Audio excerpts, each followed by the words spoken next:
everyone, and we are back with The Law, presented by the New York Boutique Lawyers Networking Group. I am your co-host, Lydia Stepanuski, and Bradley Siegel. Welcome back, and we're here with Jim Sawyer, the lawyer's lawyer. And we learned on previous segments about malpractice, and we're here to learn a little bit more about some recent changes in the law. Well, there's legislation pending. There are bills out there that actually have arisen, right, because of actual malpractice cases. Right. One in particular, the woman's name is Reina Ferraro. Correct. She went into cardiac respiratory arrest. You're familiar with that. Tell us a little bit about Well, I'm Reina's familiar law. with the case. Yeah. I mean, I don't know the intimate details of it, but it hit the news because Reina Ferraro had the same procedure done that Joan Rivers had done. Right. And Reina was a college student at the time, and she ended up having, disastrous medical consequences, ended up in a vegetative state. What the difference is, by the way, that in Joan Rivers' case, the procedure was done in a local endoscopy center, not in a hospital, and there was a lot of news about that at the time. However, Reina's procedure was done actually in a hospital in Rockland County. So I'm not so sure the location of the procedure had anything to do with it, as opposed to what the doctors did or didn't do, or paid attention to or didn't pay attention to. Right. So, but because of this particular case involving Reina Ferraro, there was a move to put cameras in operating rooms. And it hasn't passed. It's not the law yet. It's to be seen whether that will become the law. Yeah.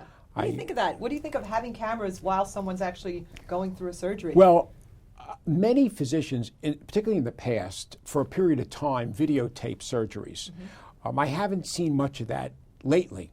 And, one wonders why that is. Maybe it's a defensive move by the medical profession. I really don't know. But I don't see any legitimate reason not to have a camera in an operating room. We live in a world of cameras. You walk down the street, there's a camera on you. You go shopping in Stop and Shop, there's a camera on you. And the camera is not so much going to pick up a little error in the surgical procedure as it is the general atmosphere in the operating room. Right. Are people paying attention to what's going on? And for that reason, I think cameras in the operating room probably will serve a great purpose. Now, there's another law, Brad, that you wanted to mention. Yes. And this sounds like a great improvement if it could go through. Also, we've learned of Laverne's law. It relates to the statute of limitations. Right.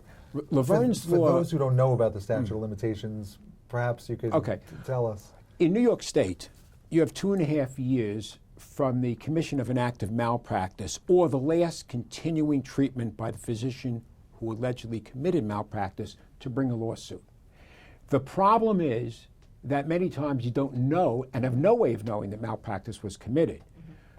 Laverne's law is named after Laverne Wilkinson, who underwent a series of x-rays at a hospital in in Brooklyn.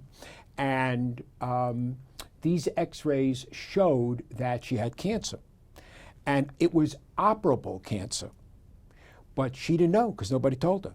By the time she found out several years later, the cancer became inoperable, and there was simply nothing that could be done because the 2.5 year period runs from the date of the malpractice. Right.